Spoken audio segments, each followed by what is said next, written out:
13 क्रमागत पूर्णांकों का औसत 36 है। यदि इन 13 पूर्णांकों में से सबसे छोटे पूर्णांक के दुगने को इन 13 पूर्णांकों में से सबसे बड़े पूर्णांक में जोड़ दिया जाए तो प्राप्त योगफल कितना होगा। 13 क्रमागत पूर्णांकों का। देखो दोस्तों, आप ये जानते हो कि आपका जो मध्य मिड वैल्यू होगी, वो मिड वैल्यू क्या होती है?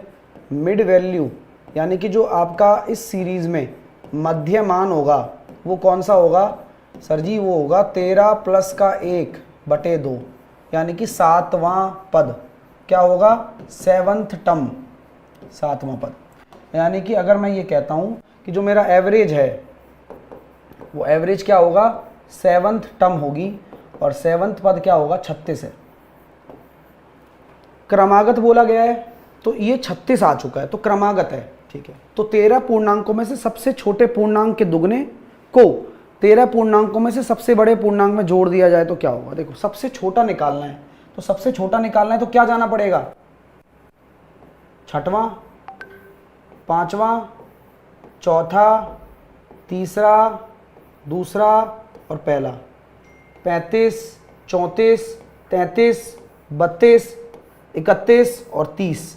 यानी कि सर आपको अगर यहाँ से यहाँ आना है तो गैप देख लो, 1 gap, 2 gap, 3 gap, 4 gap, 5 gap, 6 gap, तो 6 घटा दिया डायरेक्ट।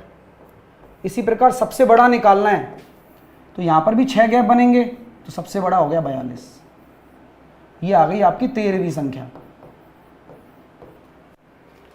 सबसे छोटी, सबसे बड़ी और ये एवरेज मिड वैल्यू।